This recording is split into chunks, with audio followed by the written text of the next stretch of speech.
বিসমিল্লাহির রহমানির রহিম। আসসালামু আলাইকুম। দীর্ঘ প্রায় এক মাস পর আমি আপনারা মাঝে আরেকটা ভিডিও লইয়া আইলাম। আপনারা জানেন আমার শেষ ভিডিও আছিল আর রুগীর টাকা তোলার বিষয় নিয়ে আপনারা মাঝে আর আইতাম না। তার মানে এখান না যে আমি কোনো ধরনের ভিডিও করতাম না। আগে তো এরকম আমি সামাজিক এবং আমার পার্সোনাল ভিডিও করতাম, এরকম ভিডিও আমি চালাইয়া যাইমু। কিন্তু এই এক মাস ভিডিও না দেওয়ার কারণ হইল গিয়া আপনারা জানেন আমি যে রুগীগুলোরে কথা দিছিলাম টানটানো ভিডিও করবো, টানটানো ভিডিও করতে না পারে আমি প্রত্যেকের বাড়িয়ে বাড়িয়ে গিয়া আমি টানটানো গেছে দুঃখ প্রকাশ এবং ক্ষমা চাইছি। কারণ আল্লাহ তাআলা টানটানরে যে রোগটা দিছেন এই রোগ আপনারে আমারে দিয়া চাইলে এই পরীক্ষা চালাইতে পারতা। আপনারা জানেন বিভিন্ন সময় আমার কোনো সমস্যা হইলে দেশ বিদেশ থেকে আপনারা আমারে সাপোর্ট দিয়া যায় বা কমেন্টের মাধ্যমে ভিডিওর মাধ্যমে এর প্রতিবাদ জানাই। আবার কিছুদিন পরে আপনারা দেখেন আমি তার সাথে মিলি গেছি বা তার সাথে একতা হয়ে গেছি। আমি একটা জিনিস আপনারা কইতাম চাই, যে কোনো সময় কোনো মানুষে যদি ভুল করিয়া আপনার কাছে আমার কাছে ক্ষমা চায় তাহলে আমরা মুমিন হিসাবে কিন্তু নবীজি সাল্লাল্লাহু আলাইহি সাল্লামের একটা হাদিস আপনারা আমার সবর জানার দরকার। নবীজি সাল্লাল্লাহু আলাইহি সাল্লামে কইছেন কোনো মুমিন যদি মুমিনের কাছে ক্ষমা চায় আর যদি ক্ষমা করে দেওয়া না হয় তাহলে কাইল কিয়ামতের দিন যেন আমি নবীজির সুপারিশের আশা না করে। এত বড় একটা হাদিস, যেখানে আমরা জানি শুনি যদি একজন মুমিনে আর একজন মুমিনরে ক্ষমা না করি তাহলে কিন্তু আমরা নবীজির সুপারিশ ছাড়া কিন্তু জান্নাতে যাওয়া কোনোভাবে সম্ভব নয়। প্রিয় ভিউয়ার্স, আপনারা জানেন দেশ বিদেশ থেকে আপনারা আমারে অন্ধবিশ্বাসের সহায়তা করিয়া যাইরা, আমার এখানে কোনো অবদান নাই। আমি আপনার কাছে অতি সাধারণ মানুষ হইয়া আপনার কাছে থাকতাম চাইছিলাম। আমি প্রতিদিন রাত 10টা-11টার সময় যখন বাড়িতে যাওয়ার পরে ফজরের আগ পর্যন্ত আমি হোয়াটসঅ্যাপে গাটাগাটি করি যে খেয়ে অসহায় আছেন, খার অতি জরুরি চিকিৎসার। তারপরে যখন আপনার অনেকর বয়েস আমি যখন শুনি তখন আমার ওয়াইফেও ফাঁসে তাকিয়া শুনবেন। তারপরে ওয়াইফে খান্না খাটি শোনার পরে পরবর্তী দিন আমার কইন যে তুমি তারার ফাঁসে যাও, বললো দেখো। এই যে ফ্যামিলির একটা সাপোর্ট আমি পাই, এই সাপোর্টের কারণে আর আপনারা সহায়তার কারণে আমি একের পর এক কাজ চালাইয়া গেছি। দেখো আমি কিন্তু এই দীর্ঘ এক মাস অন্যান্য ভিডিও চাইলেও আমি আপনারা মাঝে দিতে পারতাম, কিন্তু না দেওয়ার একটাও কারণ হইল কি আমার মনে বড় কষ্ট লাগে যখন এই রুগীগুলোর ভিডিও আমি কর্ম হইয়া টানটানো করতাম পারছি না। আমি এই জায়গাত কিরকম অন্যান্য ভিডিও বানাইয়া আমি নিজরে এত খুশি ফুর্তি আনন্দের মাঝে রাখি। আসলে এইগুলা মনে হয় বিদায় আমি অন্যান্য কোনো ধরনের ভিডিও লইয়া আইতাম পারছি না। আমি যতটুকু সম্ভব আমি আমার প্রত্যেক রুগীর গেছে গিয়া আমি ক্ষমা প্রার্থী হয়েছি। আল্লাহ বাস্তে আপনারা আমাকে ক্ষমা সুন্দর দৃষ্টিতে দেবা।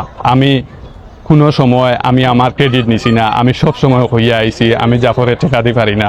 আমারে বিশ্বাস করি লক্ষ লক্ষ টাকা দেশ বিদেশ থেকে মানুষের দেন বিদায় একজন পরে একজনের সহায়তা হয়। আমি কিন্তু এই পথটাকে সরতাম চাইছি না, আমি চাইও না।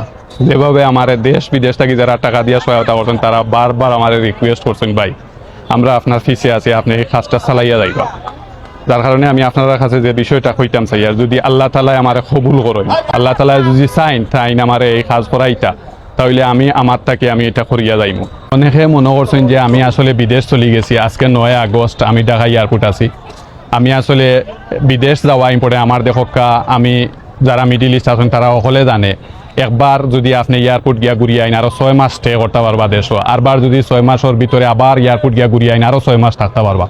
আগে যে জায়গাত আমি দোকানও আমি একলা আসলাম, এই জায়গাত বর্তমানে আমার শালা বর্তমানে এই দায়িত্বে আছে বিদায় আমার দুবাই থাকা এতটা জরুরি নাই। আমি কিন্তু মানুষের এই কাজ করার লাগে কিন্তু লাগিয়া থাকলাম। মনে আমি যুবক ভাইসকলের উদ্দেশ্যে দুই একটা কথা কইতাম চাই। আর আজকে শরীরও শক্তি, আমরা শরীর সুস্থ আল্লাহ তাআলা দান করছেন, আমরা বুঝিয়ান না।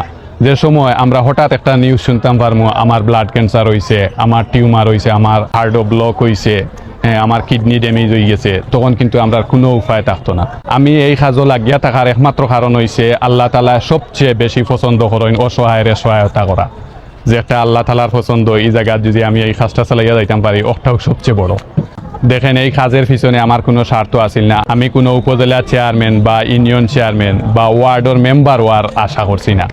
আমি অসহায় মানুষের পাশে থাকার চিন্তা করছি। দেখকা আজকে যে কাজগুলা করি আর যদি আমার নিয়ত এইরকম কিছু থাকতো তাহলে আল্লাহর কাছে একটাও কাজ কবুল হইতো না। আমার চেয়ে দুর্ভাগ্যবান মানুষ আর হইতে পারে না যে এইরকম নিয়ত নিয়ে কাজ করে। আমার এইরকম কোনো নিয়ত নাই। আমি আপনার পাশে খালি থাকার লাগিয়েও আমি এই কাজগুলা চালাইয়া গেছি।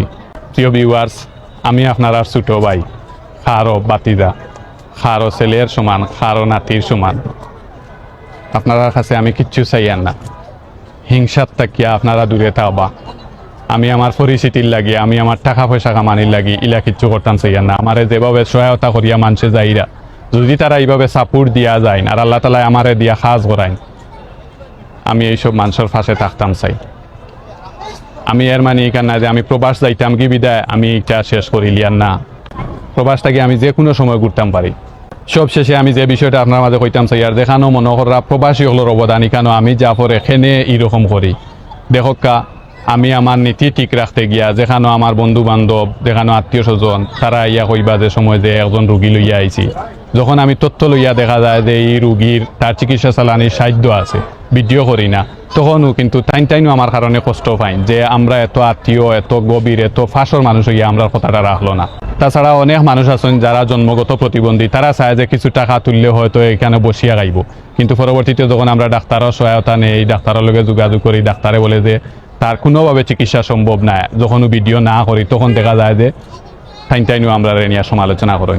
এবং আরও আছে যেমন মসজিদ মাদ্রাসা ঋণ বিদেশ যাওয়া ঘর বানানি এইগুলার টাকা তুলিয়া দেই না বিদায় তখন টাইনও গিয়া আমার সমালোচনা করেন। দেখকা মসজিদ মাদ্রাসা এমন এক জিনিস যেটা আল্লাহর ঘর, একজন ব্যক্তি একটা মসজিদ বানাইয়া দিতে পারবো, আল্লাহ তাআলা ইলা অনেক সামর্থ্য দিছেন। কিন্তু এমন এমন রুগী আছে যারা অনেকে জানেন না ফসের গলের, কিন্তু কেউ জানে না। আমার ভিডিওর মাধ্যমে কিন্তু অনেকে জানিয়া এই প্রবাস থাকি লক্ষ লক্ষ টাকা সহায়তা করে। আমি একজন প্রবাসী, প্রবাসের মাটিত এইরকম অসহায় মানুষ আমরা দেখা পড়ে না। যখন এই দূর প্রবাস থাকিয়া দেশের মানুষের এই অসহায় দেখি নিজরে স্থির রাখতাম পারি না। আজকে আপনারা দেখছেন আমি প্রবাস থাকি দেশে যাওয়ার পরে আমি ছুটির সময় আনা আছে খানা আছে গিয়া রুগী হলোর খবর নেই। আমি কিন্তু কোনো সময় স্বজন দেখিয়া আল্লাহুল আজিম এখাল্লায় দেখা স্বজন দেখি পরিচিত মুখ দেখি আমি যে খেউরের ভিডিও করি ইলা কিচ্ছু নাই। যে প্রাপ্য যে সঠিক যে রুগী যার কিচ্ছু নাই সে যে কোনো জায়গার হোক আমি তার বাড়িতে আমি নিজ থাকি যাই গিয়া ভিডিও আপনারা আমাদের তুলিয়া ধরি এবং প্রুফ আকারে দিয়া আপনারা বুঝাইয়া দেই বিদায় আপনারা দেশ বিদেশ থাকি সহায়তা করেন। আপনারা জানেননি প্রবাসর মাটিত এমন মানুষ সকল আছেন যারা কোনো একটা বিপদও পড়লে মানত করেন যে আমি দেশের অসহায় মানুষের এই টাকাটা দিমু। বা অনেক মানুষ আছে যে আমি জাকাত দিতাম চাই, তারা কিন্তু আমার ভিডিওর মাধ্যমে অতি সহজে দিয়া আবার 2 দিন পরে আবার একটা ভিডিও দেখতে পারে যে তারা টাকাটা কাজও লাগছে না। এই সুন্দর প্রুফ দেই বিদায় তারা একটার পর একটা মানুষের সহায়তা করিয়া যায়।